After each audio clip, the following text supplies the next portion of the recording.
Olá! 3 horas em ponto, hein? A gente tá aqui. Deixa eu esperar vocês irem entrando. Minha convidada Amanda também vai chegando. Boa tarde a todos. Boa tarde, boa tarde, boa tarde. Vamos falar de PAC, Processamento Auditivo Central e Linguagem, hein? Tema importantíssimo, porque é um tema que está diretamente ligado aos transtornos de linguagem, às dificuldades, tanto de produção oral quanto de compreensão, que nós não nos damos conta. E quando eu falo nós, eu não falo nós fonoaudiólogos só, não. Eu falo nós médicos, eu falo nós professores, eu falo nós família.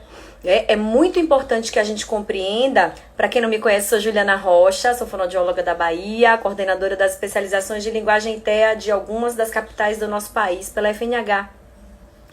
E aí a gente vai conversar um pouquinho sobre essa grande questão, porque existem alguns parâmetros de observação que podem ser vistos desde que a criança é muito pequena ainda, mesmo que ainda não enquanto diagnóstico. Então a gente veio aqui para discutir sobre quais são esses parâmetros de observação. Quais são as manifestações que a criança vai ter quando ela tiver um DEPAC? Ó, a Amandinha chegou aqui, minha convidada, hein? Vamos lá. Amanda Salles está entrando aqui para bater esse papinho com a gente. Amanda, boa tarde. Oi, Su, boa tarde, tudo bem? Tudo bem? Como está você de quarentena? Tudo jóia, graças a Deus, em casa, né? Em casa? Continuemos em casa, vamos fazer o que o Ministério orienta e por conta disso a gente está conversando sobre muitas coisas legais nessa maratona de linguagem. Você tem acompanhado, né, Amandinha?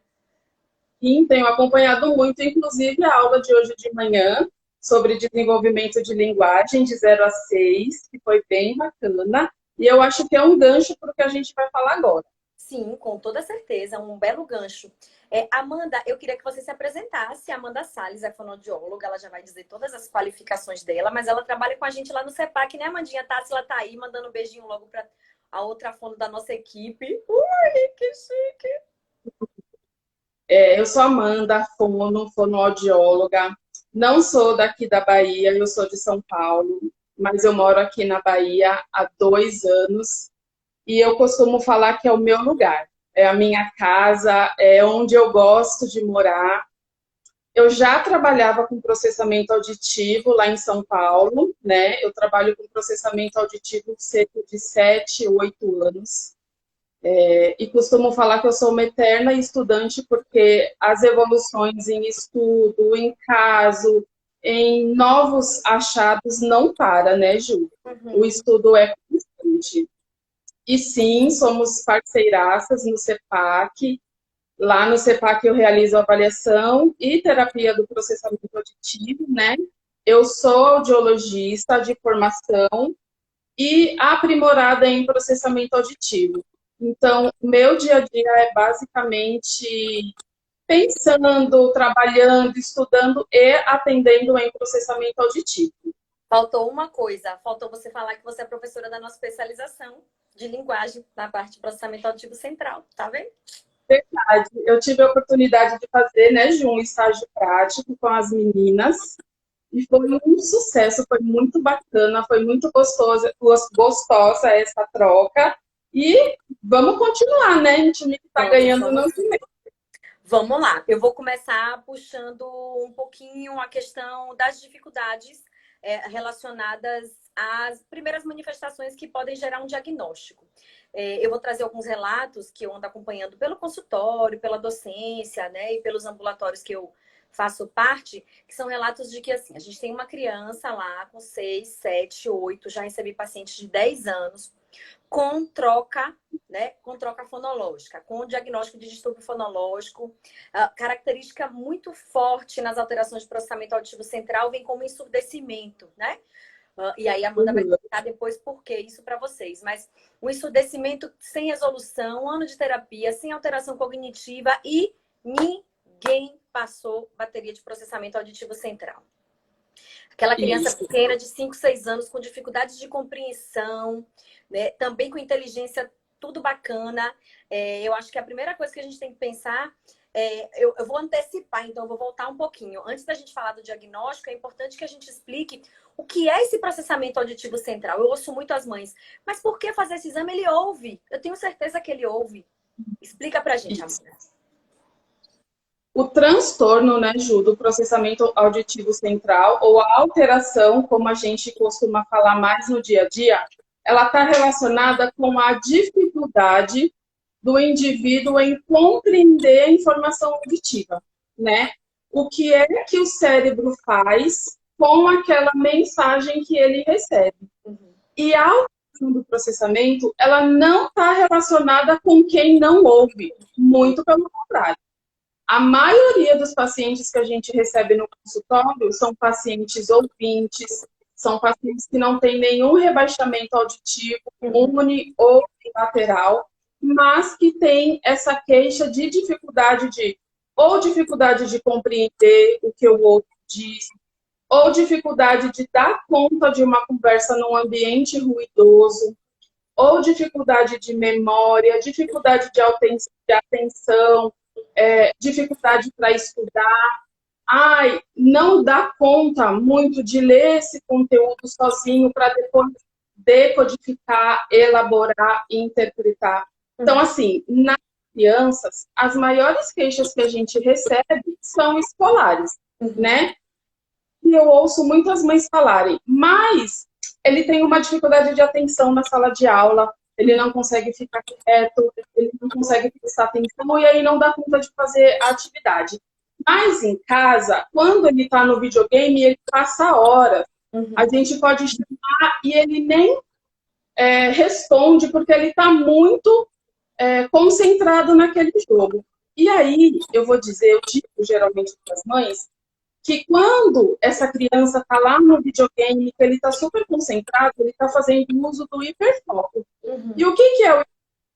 É algo que ele retém muita atenção em cima de algo que ele gosta de fazer. Então, assim, é mais uma criança ter um hiperfoco no videogame do que numa lição de sala de aula, porque ele tem uma dificuldade escolar, certo? Então, assim, a criança vem no consultório para realizar a avaliação, eu preciso que ela venha com uma audiometria, que é um exame prévio, né? Para a gente. Falar dos pré-requisitos, né? Isso, Vamos esperar um pouquinho para a gente falar dos pré-requisitos, que a gente tem que falar da idade em que esse exame pode acontecer, a gente tem que falar dos pré-requisitos básicos de compreensão do sujeito, a questão cognitiva. Então, Amanda acabou de dizer para a gente o que é esse processamento. E o mais importante é a ideia de que o processamento não está associado à quantidade do que eu ouço, mas à qualidade do que eu ouço. Então, a gente ouve muitas mães trazerem esse relato, mas ele ouve. Por que a gente vai fazer um exame que... é importante que a gente diga que é um exame com pouca cobertura pelo plano de saúde, um exame demorado, um exame que tem um custo alto, né? E precisa de uma capacitação muito alta também para ser realizado. Então, tem muitas mães que encontram resistência. Eu costumo dizer, Amanda, que a grande dificuldade para diagnóstico de processamento auditivo central está na dificuldade do audiologista conversar com o especialista em linguagem. Né? A gente, em algum momento da formação, a gente acabou se esquecendo que a linguagem e a audição, elas andam de mãos dadas. A criança, para que ela possa ouvir, para que ela possa, inclusive, balbuciar naqueles momentos iniciais da aquisição, que foi o que o Sérgio estava falando hoje de manhã, para que ela possa produzir, ela precisa se automonitorar auditivamente. Se isso não estiver acontecendo, isso vai interferir diretamente no início das primeiras palavras, na compreensão do conteúdo dito. Eu brinco que tem uma regrinha que eu digo assim, que não está em livro, que eu digo assim, a criança com 1 ano, ela precisa falar 5 palavras, ela precisa compreender 10 frases e responder as perguntas, mesmo que ela não entenda. Ela precisa compreender a entonação de pergunta e responder a pergunta. Isso é um marcador dos 12 meses. Então, se ela tiver qualquer alteração nesses níveis auditivos, ela vai deixar de cumprir um marco importante para a compreensão de linguagem, né? E aí ela vai crescendo com essa dificuldade. A gente sabe que a gente tem os 2 primeiros anos de vida como 2 anos importantíssimos para a maturação das vias auditivas. E se ela tiver qualquer privação nesse início, a alteração de processamento pode começar daí, né, Amanda? Exatamente. Eu diria, Ju, que essa estimulação auditiva, ela já é muito importante quando o bebê está lá na barriga da mãe ainda. Verdade. Né? Então, tem toda essa importância desse desenvolvimento depois que o bebê nasce. Mas a mamãe conversar com esse bebê na barriga, essa mãe, existe um fio de conexão entre os dois, assim, que é divino, né, Ju? Você que é mãe sabe, eu não sou mãe ainda, mas eu acredito que existe uma conexão entre mãe e bebê, enquanto esse bebê ainda está na barriga, que permite que esse bebê reconheça a fala dessa mãe, a fala desse pai quando chega perto. Eu já ouvi vários relatos. Quando o pai chega e fala oi, pronto. Começa a chutar, começa a agitar a barriga. Então, existe uma estimulação auditiva intrauterina, certo?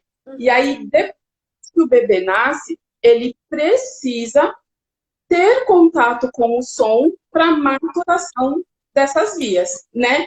Tanto que um bebê que fica na UTI muito tempo depois que nasce, um bebê que tem uma privação auditiva nos primeiros meses de vida, é um componente, é um indício que leva a gente a pensar numa alteração de processamento auditivo lá na frente, né? Por que a gente fala da audição? Porque tanto a audição quanto a visão são duas vias sensoriais da aprendizagem, Sim. né? Fonoaudiólogos, nos apropriamos da via sensorial auditiva, né? Então, a gente precisa estimular esse bebê de cara, como você está falando, para que ele caminhe na aquisição dessa linguagem, para quando ele estiver lá com 6 anos, em idade de alfabetização, ele tenha uma bagagem linguística positiva. Eu dei uma aula de linguagem no começo do ano, e aí montando os slides e estudando, eu vi uma citação de que a criança, aos 6 anos de idade, uma criança bem estimulada auditivamente, aos 6 anos de idade, ela tem uma reserva linguística de 20 mil palavras, ela já conhece cerca de 20 mil palavras e consegue citar 3 palavras em ordem inversa.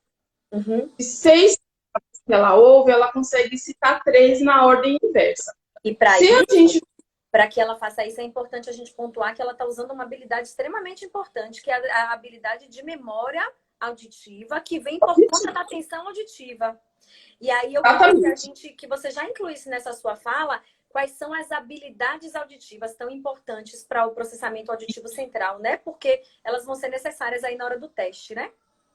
Isso. E junto com a habilidade auditiva, ele vem aí desenvolvimento na questão da linguagem também, né? Eu, como audiologista, amo a área da linguagem, tiro o meu chapéu de especialista de linguagem, porque eu acho que o processamento auditivo anda lado a lado com o desenvolvimento e alterações de linguagem, certo? Então, Joia, as habilidades do processamento auditivo são discriminação auditiva, localização, memória, atenção, figura fundo auditiva, né? E resolução temporal.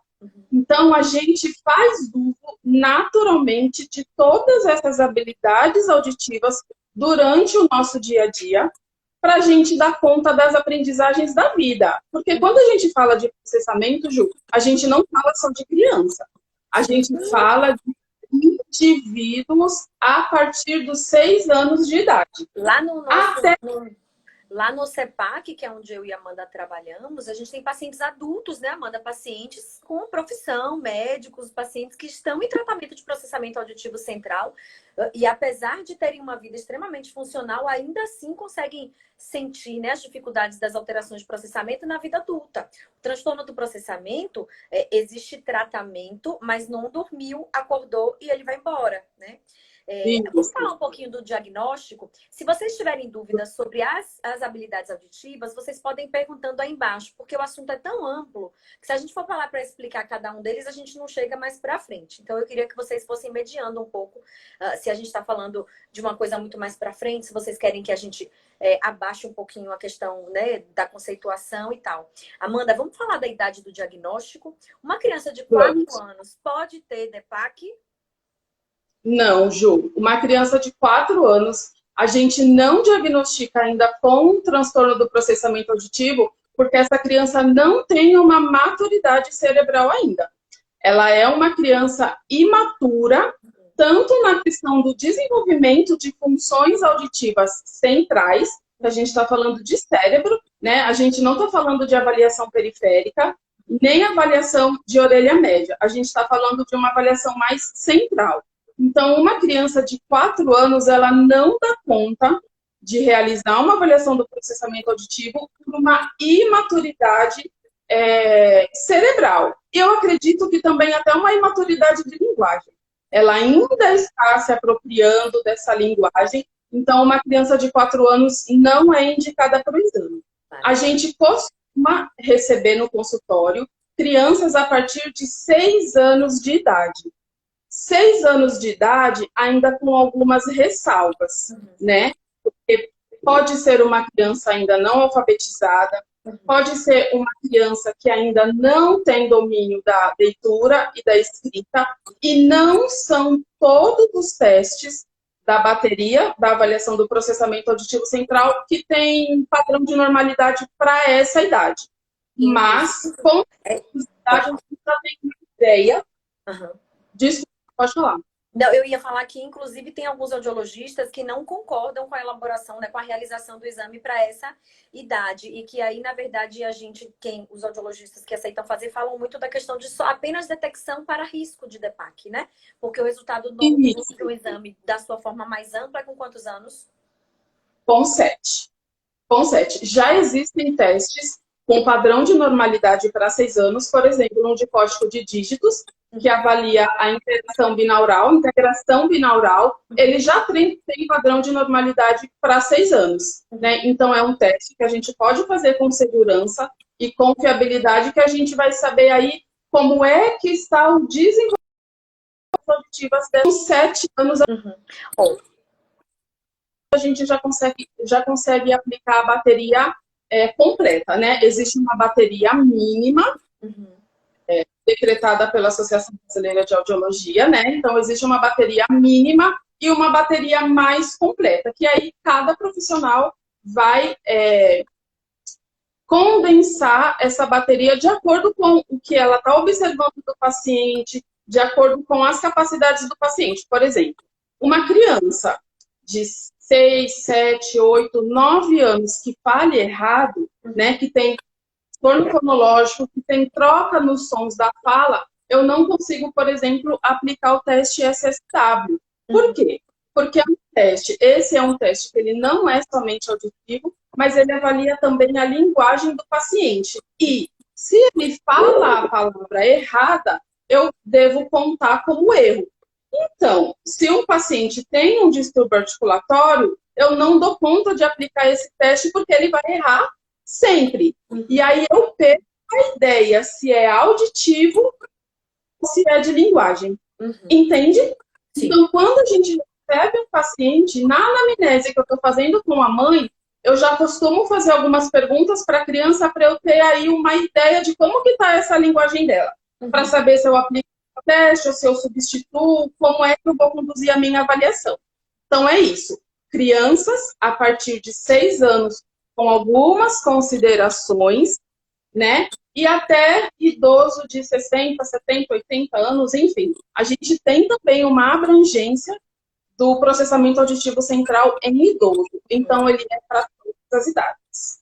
Muito bacana. Eu costumo receber pacientes pequenos ainda, de 4 anos e meio, com indícios de que já vão apresentar aí, né, uma alteração de processamento auditivo central. É importante... Uma dessas crianças que eu atendi era filha de uma neurologista e a gente conversava, a gente falava assim, mas a gente não tem ainda um teste para detectar. Mas não é por conta disso que a gente não vai fazer intervenção. Não dá para fazer intervenção com uma criança de 4 anos dentro de uma cabine, por exemplo. A gente vai ver depois, a Amanda vai falar das indicações no processo de reabilitação. Mas já existem atividades, estratégias, já existem alguns componentes que nós podemos utilizar em intervenção para essa criança, mesmo quando ela ainda é muito pequena, com 4 anos, para que eu possa aí amparar essas dificuldades de processamento auditivo central. Então, assim, não é porque a gente não tem o diagnóstico que eu não tenho manifestação e que eu não tenho por que tratar. É importante a gente pontuar isso. Então, para vocês, Sim. terapeutas, eu uso muito afinando o cérebro, uso muito para as crianças que já são alfabetizadas o código Morse, eu uso demais código Morse. Né? E eu estou falando de um processo fora da cabine. E ainda tem a possibilidade da gente usar o SENA, que é o Sistema de Estimulação Neuroauditiva, que eu vou falar mais para frente quando a gente estiver falando de intervenção, né, Amandinha? A Manuela Nolasco. Oi, Manu, tudo bom? Tá perguntando como é que você conduz o exame numa criança com apraxia? Ju, ainda não chegou para mim no consultório uma criança com apraxia de fala, mas é isso. A gente faz essa anamnese com essa mãe, a gente detecta a manifestação, né, de como que essa criança se comunica, de como essa criança utiliza da ferramenta de fala, e aí a gente vai estruturar a avaliação. Falando de prática, eu nunca atendi uma criança no consultório com apraxia de fala. Entendendo que a apraxia de fala é uma dificuldade motora da fala. Foi como eu citei do SSW. Eu preciso que ele fale as palavras que ele ouviu em escuta de córtica, orelha direita e esquerda ao mesmo tempo. Porém, existem outros testes que a gente consegue avaliar as funções auditivas que não necessariamente a gente precisa desse uso efetivo dessa ferramenta de linguagem. Com uma criança de dislexia, não necessariamente a gente aplica aquela bateria completa, mas tem testes que a gente consegue realizar para a gente ver como é que estão essas vias auditivas. Dá para a gente avaliar figura funda auditiva, dá para a gente avaliar resolução temporal, dá para a gente avaliar localização, discriminação auditiva, entende? Mas uma criança com apraxia de fala, certamente é uma criança que eu entro em contato com a fono que está atendendo essa criança, para ela me dar o perfil dessa criança, né, após a realização do meu exame, né? Eu entro em contato com essa profissional para ela me traçar o perfil comunicativo dessa criança para eu poder fazer as considerações do meu lado do exame. Joia. A Flávia Manjon também é audiologista e está aqui fazendo uma consideração. Eu queria que você comentasse. Acho importante esclarecer que não é adequado usar os testes na terapia. Sou audiologista, faço o exame de PAC e sou terapeuta. Tá certo o meu raciocínio? É o que a Flávia pergunta. Perfeito, tá perfeito. Os instrumentos que a gente usa para avaliação, a gente jamais pode usar para terapia. Por quê? Porque senão na terapia a gente não vai provocar neuroplasticidade nesse paciente. A gente vai treinar ele para quando ele fizer o reteste, ele já ter gabaritado as respostas. Então, em hipótese alguma, a gente usa no treinamento as ferramentas, os testes que a gente usa na avaliação. Então, a gente tem que ter outros materiais, a gente tem que ter outros instrumentos que trabalham essas habilidades auditivas, mas que não tenham as mesmas palavras, os mesmos dígitos, as mesmas sequências de padrões de frequência. Não. A consideração dela é super importante, é super fiável, e a gente ressalta aqui que a gente tem um material bem bacana lá no CEPAC, né, Ju, para trabalhar, tanto dentro da cabine quanto fora da cabine. A gente usa o Minipack, a gente usa os softwares de Dual Training, Go Training Plus, o Afinando o Cérebro é um instrumento que tem até estimulação para adulto, né? Ele vai variando o grau de complexidade. Então, é assim, quem trabalha com estimulação auditiva, se falar, eu vou comprar a bateria dos testes lá da fono e vou fazer a reabilitação. Esse fonoaudiólogo não estará tendo reabilitação. Ele só está treinando o paciente para gabaritar as respostas da avaliação comportamental. Ok. A Aline Bueno traz uma pergunta e eu vou ler a pergunta e vou explicar um pouquinho a minha história para ela poder entender a minha resposta. Ela diz assim: eu tenho observado nos pacientes com autismo dificuldades nas habilidades auditivas. Já sabemos das questões sensoriais que eles possuem. Queria saber se vocês têm alguma experiência com autista. Aline, essa é a minha área de formação há mais de 10 anos. Eu só trabalho com crianças com autismo e eu entrei no processamento auditivo por causa do autismo. Eu tinha alguns pacientes que eu já estava acompanhando há 8, 9 anos. Eram pacientes que começaram de uma forma muito precoce comigo e eram pacientes que, apesar de ter características muito atenuadas do espectro, não precisavam de adaptações escolares, estavam já alfabetizados, eles apresentavam dificuldades de processamento auditivo a partir dos 7, 8 anos. Era uma idade em que isso estava muito marcante. E aí eu tive alguns pacientes que foram fazer o tratamento do SENA, né, que é o Sistema de Estimulação Neuroauditiva, que tiveram respostas magníficas. Inclusive pacientes graves, que tinham autoestimulações sensoriais gravíssimas, que voltavam muito melhores.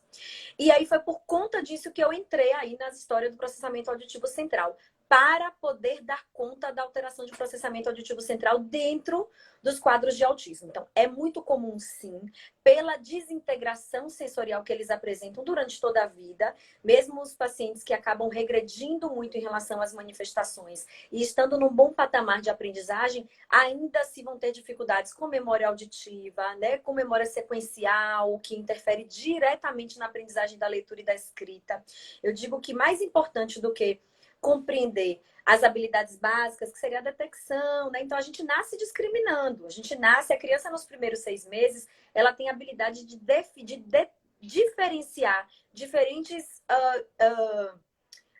línguas, diferentes idiomas que são conversados com ela apenas pelos traços distintivos dos fonemas. A gente vai perdendo essa habilidade ao longo da vida, né? Mas na criança, no bebê, ela é muito claro, que mostra que nós estamos extremamente aptos a discriminar, né? Mas essa estimulação que a Amanda falou nos primeiros meses de vida, e a literatura traz principalmente os primeiros 6 meses de vida, nos mostram o quanto que essa estimulação é importante para que a gente continue dando conta do outro processo. Eu não sei se vocês aqui no grupo, ou se a Amanda tem experiência, mas lá na faculdade, o estágio de reabilitação auditiva de pessoas implantadas sou eu quem coordeno.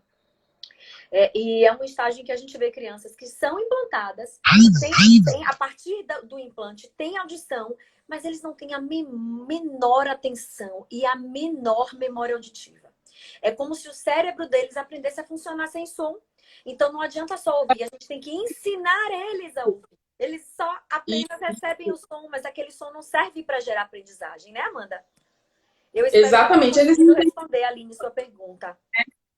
Uma criança protetizada aí, né, que coloca um implante com 3, 4 anos, não teve essa aprendizagem, não teve essa estimulação ontem. Então, assim, é uma criança que a gente vai ter que dar uma corrida aí contra o tempo. Por quê? Porque a gente vai ter que ajudar ela a ampliar esse repertório linguístico, a gente vai ter que ajudar ela a ampliar esse repertório e ajudar a estimular as habilidades auditivas. Então, assim, o bebê, a gente consegue perceber uma das habilidades do processamento auditivo no bebê, localização da fonte sonora.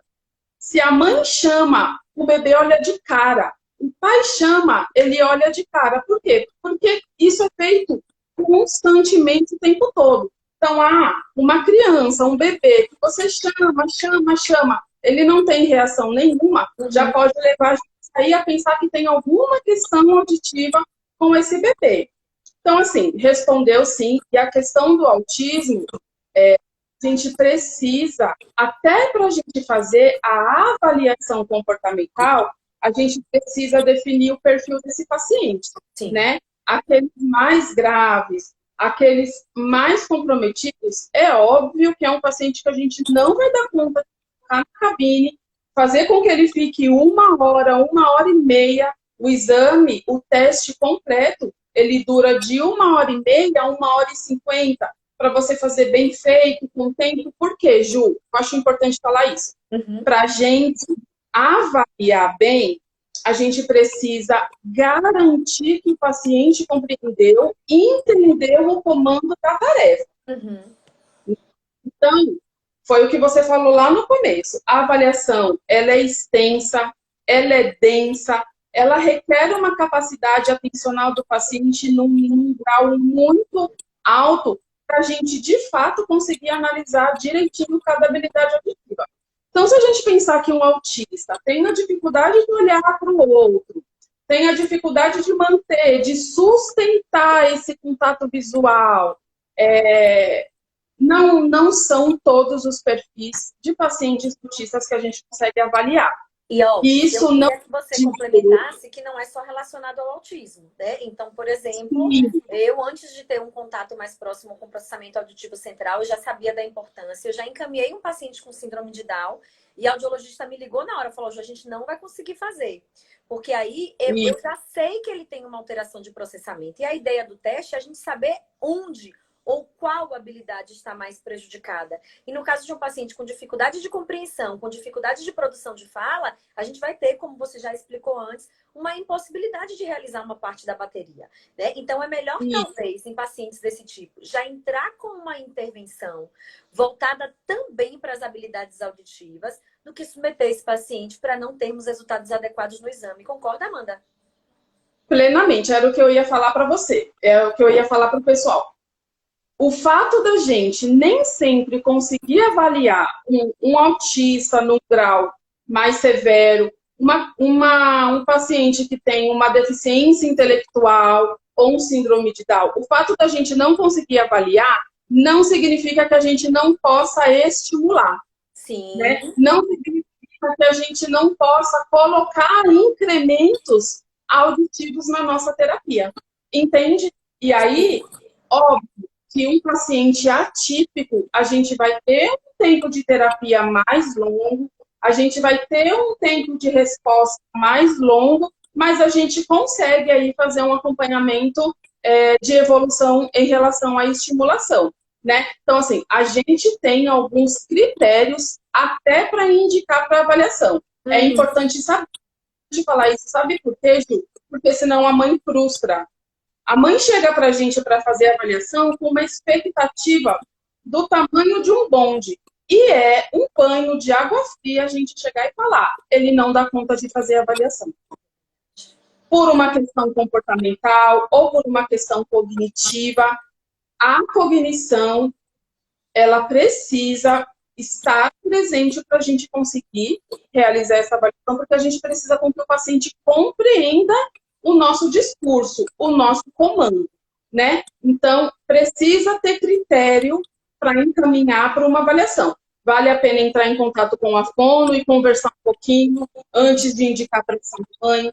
Se é uma fonoaudióloga que entende de processamento, que conhece, estuda um pouquinho o perfil do paciente com o perfil que a gente precisa para avaliação antes de indicar. Até para a gente otimizar o tempo dessa família, né? Porque, às vezes, o paciente não tem só fono.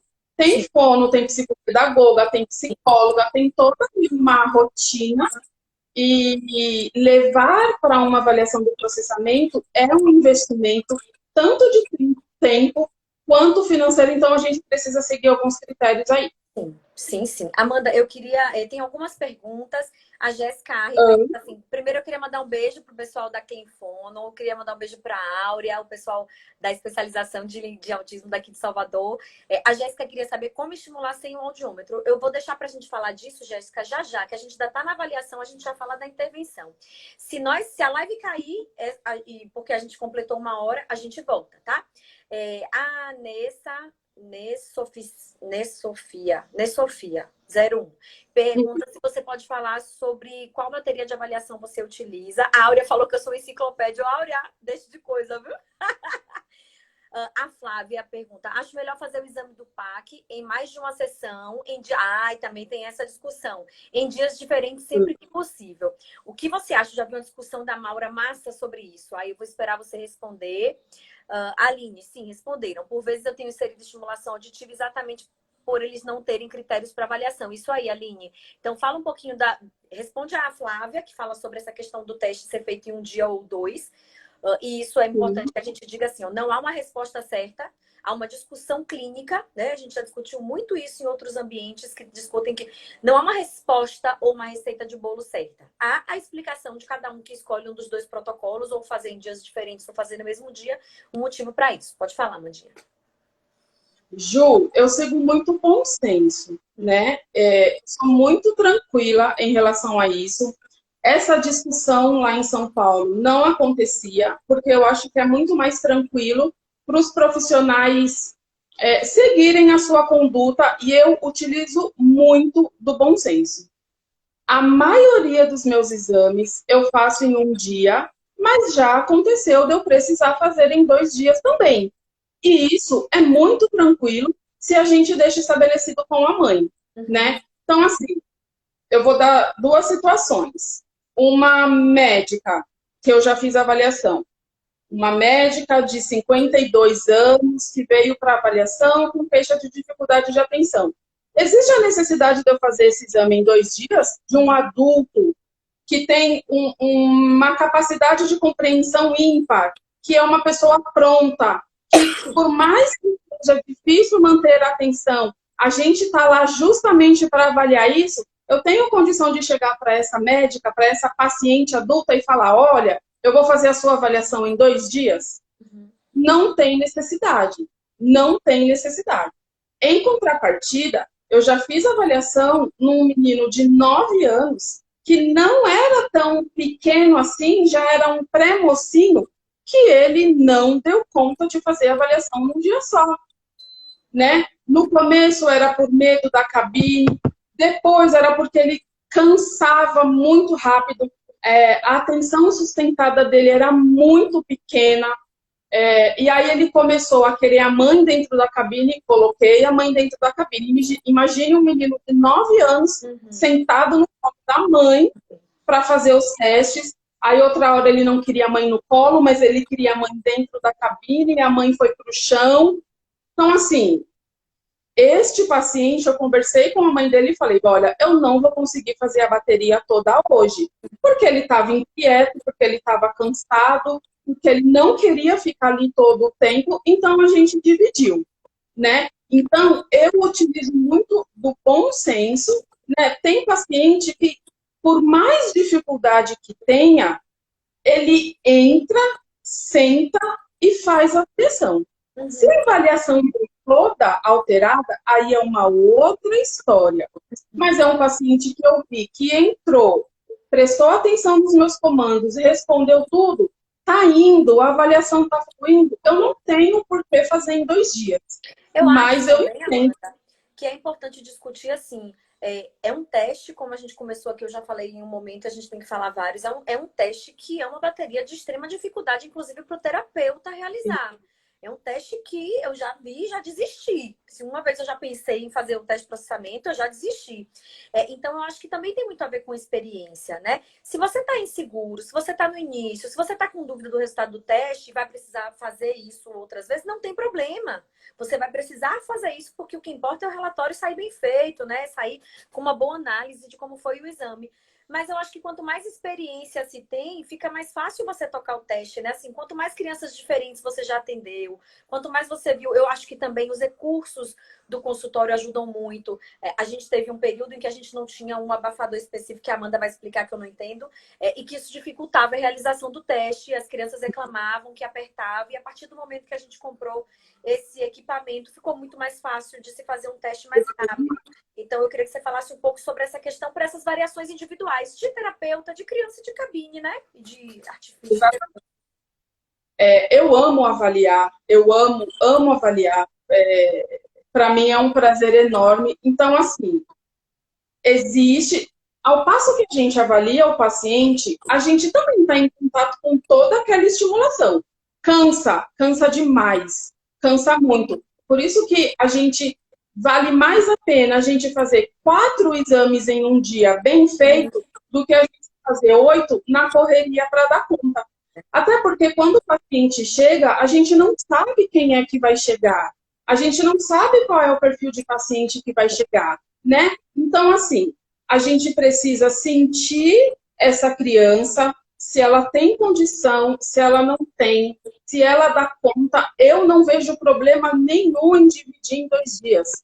Mas eu faço isso quando necessário, né? Então, assim, essa questão do fone, ela é muito real mesmo. A gente usa o TDAH 39, ele é um fone extremamente apertadinho, porque ele precisa estar muito bem acoplado na orelha da criança, do paciente, para que ele não tenha interferência. Então, é uma queixa do paciente, sim. O fone é uma queixa. O silêncio, às vezes, acaba sendo uma queixa da criança. Aquelas crianças que têm uma dificuldade de atenção, ela encontra o buraquinho da cabine para se distrair enquanto o teste está acontecendo. Assim, uma das coisas que eu faço muito são pausas, né? Enquanto eu vou preparar o próximo teste, eu falo, olha, tira o fone um pouquinho, descansa, porque aí eu dou uma oxigenada nesse cérebro. Eu deixo a criança dar uma respirada para ela voltar e a gente continuar, né? Então, assim, ajustamos o fone, ficou assim incrível, ficou ótimo, um adaptador, né? Que a gente coloca dentro do fone do TDAH 39, que é o fone mais indicado para a gente fazer a avaliação. Então, eliminando essa questão do fone, a gente já eliminou algumas queixas para que o paciente permaneça um pouco mais de tempo dentro da cabine. Então, assim, a minha mensagem é essa. Geralmente, é mais comum que eu realize em uma sessão e ainda assim, super bem feito, super tranquilo, com a mãe junto, né? Eu acho importante falar. Eu tenho tido mães dentro do consultório e eu acho extremamente importante, até porque a gente consegue ir trocando e ela consegue ter uma noção do que é o exame. E aí ela já sai com um conhecimento bem mais tranquilo em relação a isso. Até porque, Ju, muitas me perguntam se eu vou diagnosticar ali alguma doença. Não.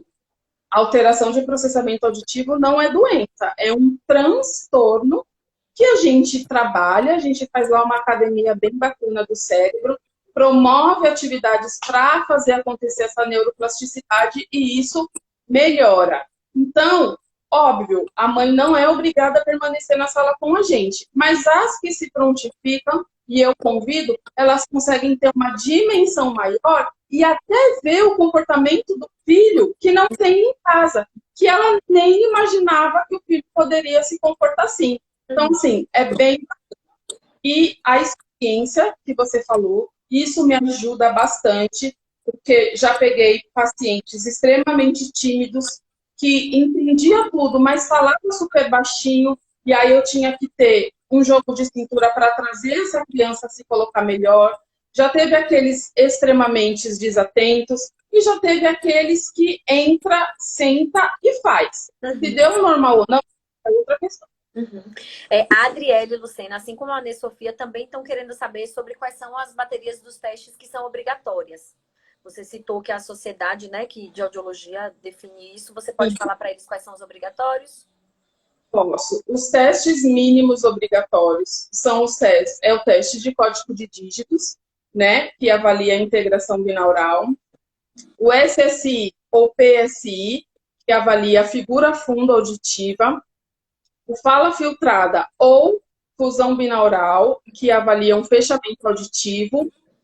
O PPS, né, que avalia o padrão de frequência, né? O PPS, ele pega ou padrão de frequência ou padrão de duração.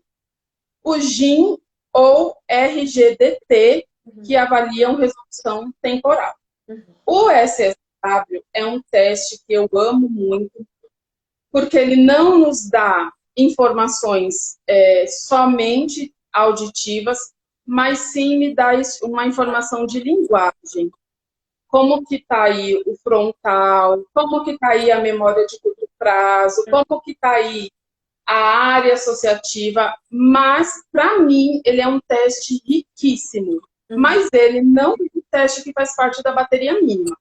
Então, se alguma fono receber um exame que não tenha o SSW, pode ficar triste, sim, mas não pode ficar chateada porque não é um teste obrigatório. Justamente porque ele não é puramente auditivo.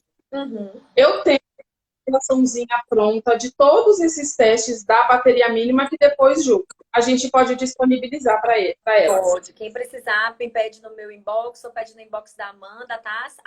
Salles Fono, não é isso? É Fono Salles? Fono Salles. O Instagram da Amanda é o Fono Salles, com 2 L's, e o meu é Fono Juliana Rocha. A Luana disse assim, que muitos pais querem um diagnóstico imediato. E dependendo do caso, nem sempre acontece dessa forma. Então, como proceder? Eu vou começar respondendo isso por um motivo.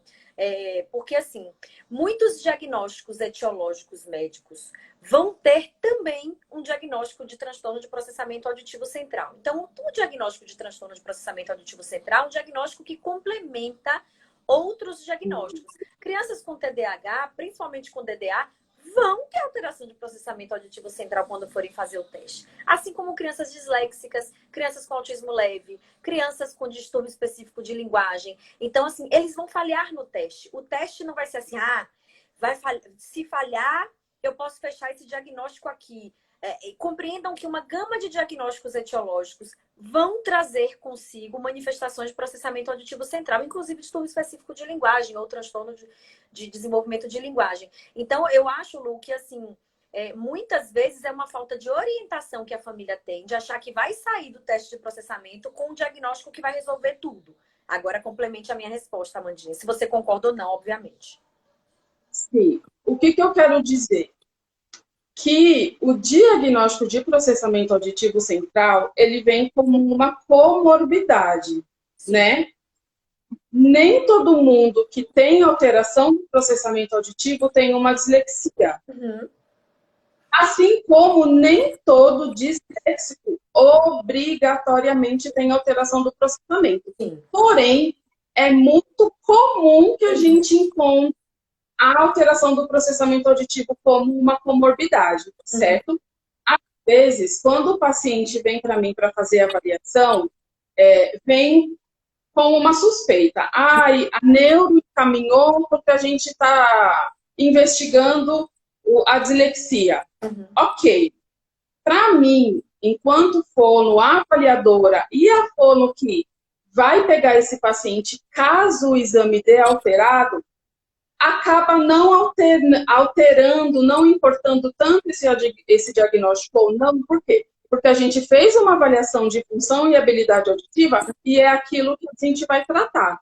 Esse diagnóstico clínico desse paciente, ele pode vir no meio do processo, mas que não impede da gente ter um diagnóstico ali do auditivo. Sim. E a gente trata esse auditivo. Né? Então, assim, a gente vê que a alteração do processamento vem com uma comorbidade. Sim. Mas nem sempre uma criança que tem um atraso na aprendizagem, uma dificuldade de aprendizagem, é justificada pela alteração do processamento auditivo. Né? O que eu digo sempre é que o teste de processamento, ele organiza a intervenção. Porque se ele tiver, né, os aspectos lá alterados, isso te diz que você precisa também trabalhar na sua terapia as habilidades auditivas. E isso vai ser definido depois, se é em cabine, se é fora da cabine, se é com cena, se é sem o cena. Mas eu acho que ele organiza muito mais a intervenção do que importar para modificar ou para...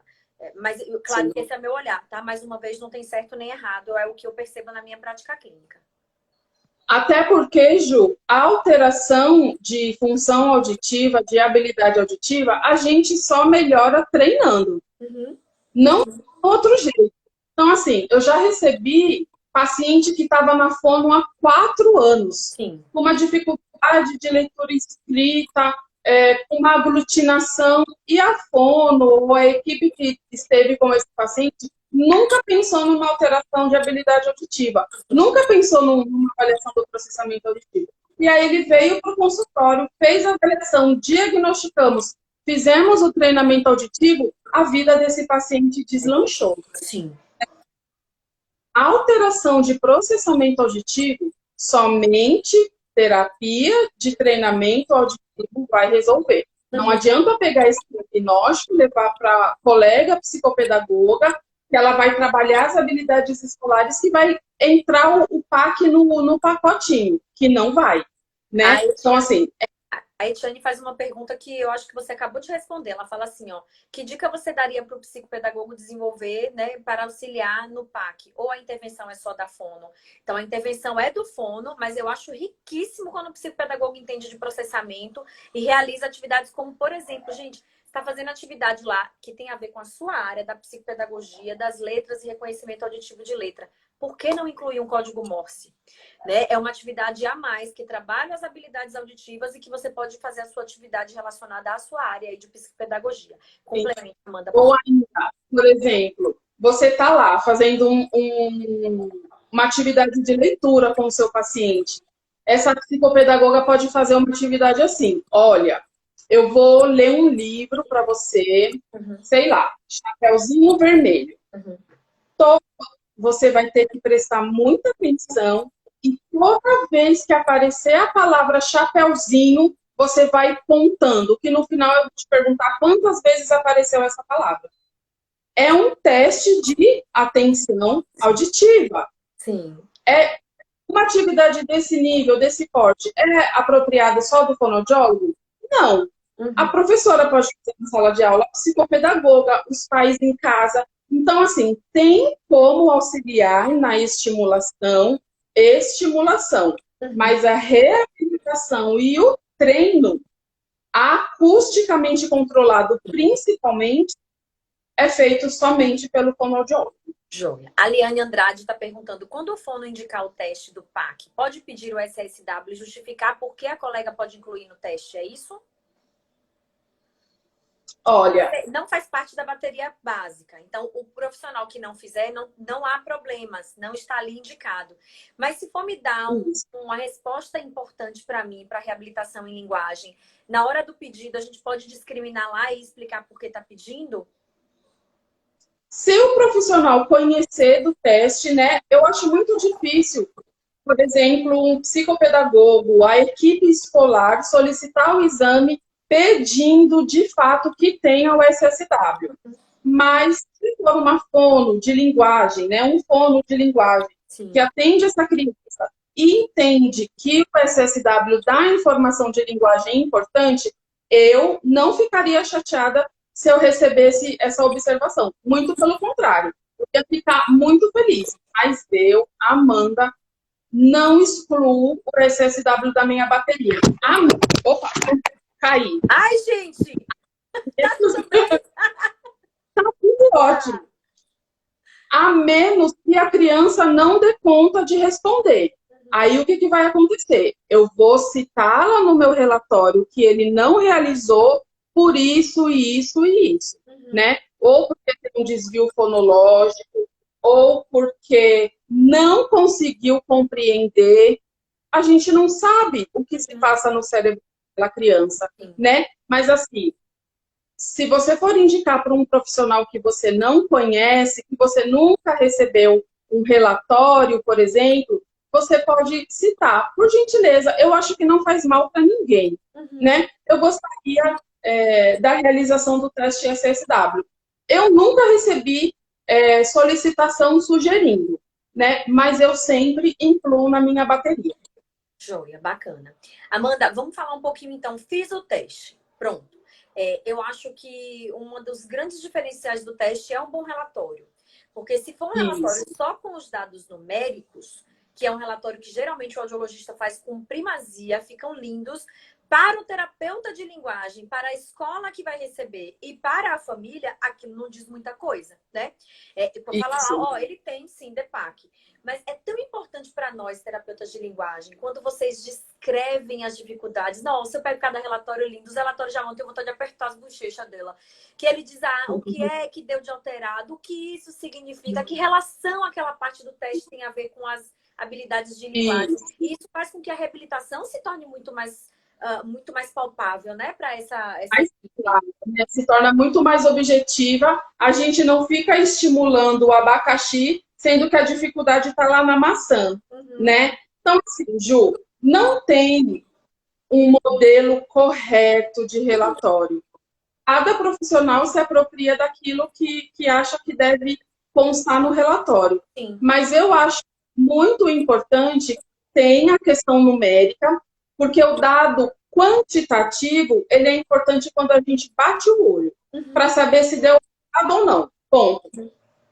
Não são todos os médicos, mas os médicos geralmente batem o olho nos resultados numéricos e na conclusão, né? E o pulo do exame, a descrição do teste, até mesmo do comportamento do paciente, geralmente o médico não dá conta, porque ele precisa dar conta de outras questões da própria avaliação e consulta dele. Sim. Mas é importante dizer qual teste está alterado e essa habilidade auditiva diz respeito a quê? Até para a gente ver dentro da vida do aluno da pessoa, do adulto, aonde é que isso se encaixa. Então, assim, se eu falar que ele teve alteração de figura fundo em 30% na orelha direita e 40% na orelha esquerda, se eu morrer aí, vão falar, e daí? Isso significa o quê? Agora, se eu falar que esses 30% na orelha direita e 40 na esquerda de figura fundo está relacionada com uma dificuldade de prestar atenção quando existe uma informação competitiva, é outra história, né? Então, eu sempre dou esse exemplo para as mães dos meus pacientes. Olha, ele está lá na sala de aula, tem a professora falando e dois amigos do lado conversando. Ele não consegue nem prestar atenção na professora e nem a atenção nos alunos. Por quê? Porque são duas informações, sendo que a professora é a informação principal e os dois amigos competindo é o estímulo, os dois amigos conversando é o estímulo competitivo. Então, quando a gente traz a alteração com exemplos da vida do paciente, é batata. A mãe fala, é exatamente isso que acontece. É assim mesmo. Muitas características que você acabou de descrever aí, as famílias e a escola nem sempre estão preparadas para entender que aquilo é manifestação de um DEPAC. Fica parecendo que ele é assim mesmo, ele é bagunceiro. E aí, quando você traz um dado como esse associado a uma manifestação e a família consegue ver, aí pronto, aí o link está perfeito. Meninas, a nossa live vai cair em mais ou menos 3 minutos. Já dei orientação, vou falar de novo. Se cair, eu retomo, todo mundo entra de novo, porque a gente já tem que falar da escola, a gente tem que falar do Sena, a gente tem que falar de reabilitação. 1 hora é muito pouco. É muito pouco. Valdirene França, eu não consegui entender a sua pergunta, não consegui mesmo. E aí, avoada, né, Flávia? Então, assim, é muito importante que a gente consiga, né, trabalhar muito com orientação escolar, orientação familiar, de quais são as características, o que é que pode, né, acender a bandeirinha vermelha do DEPAC, porque fica parecendo que é isso, que aquele, ele não gosta de estudar assim mesmo, porque o pai também era assim, não gostava de estudar, quando na verdade os dois tinham DEPAC aí não diagnosticados, né? É assim, Ju, não é só aquele menino bagunceiro, aquele que fala demais, aquele que não dá paz para ninguém. Aquele aluno que tem um comportamento apático na sala de aula também é um aluno que a gente pode pensar numa alteração. Por quê? Ele não consegue se manter atento, ele se distrai, só que ele não fica perturbando a vida do outro. Ele, coloca a mão dele aqui e fica lá, viajando, né? Como a gente costuma dizer. Mas é claramente um menino, uma pessoa, um paciente, um aluno, que tem alteração de atenção e, consequentemente, de memória auditiva. Então, assim, eu sou apaixonada pela parte da orientação, pela parte do acolhimento. A anamnese, para mim, é um momento encantador, porque eu consigo traçar o perfil desse aluno, como que a escola lida, como que a escola enxerga, se a escola entende de processamento, se já ouviu falar, ou se para a escola isso é muito vago, porque aí o que acontece? Esse paciente retornando para a terapia, a primeira coisa que eu faço é mandar um documento para a escola do que é o processamento, quais são as queixas, quando avaliar e o que é que a escola pode fazer para ajudar esse paciente dentro da sala de aula, certo? Então, assim, não é só o bagunceiro que tem manifestação. Aquele brigão, que quando tá na hora do lanche, que tem muito barulho, que ele fica excitado demais, e que ele empurra o menino muito forte. Então, muitas vezes, esse ambiente muito barulhento, eles, entre aspas, desregulam no sentido de não estar dando conta de processar aquele som, e às vezes ficam excitados demais, e aí, né, isso também acaba sendo uma manifestação, né?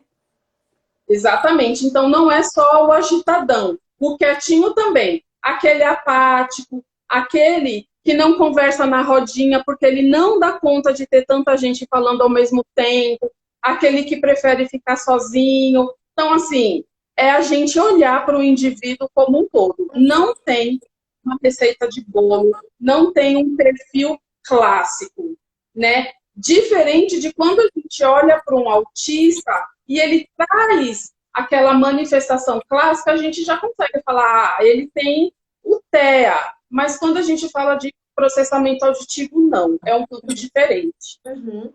Eu acho muito bacana esse tipo de discussão. Amanda, estão falando muitas coisas aqui, live maravilhosa, parabéns, Amanda. A Amanda é muito humana, centenas e centenas de elogios. Eu que agradeço a todos esses elogios e fico muito feliz. A Amanda é muito competente mesmo, uma fono que eu adoro trabalhar junto. Acho que tem horas que, quando encaixa, né? Quando encaixa o santinho, quando bate, o nosso bate, né, Amandinha? Oh, Graças a aliás,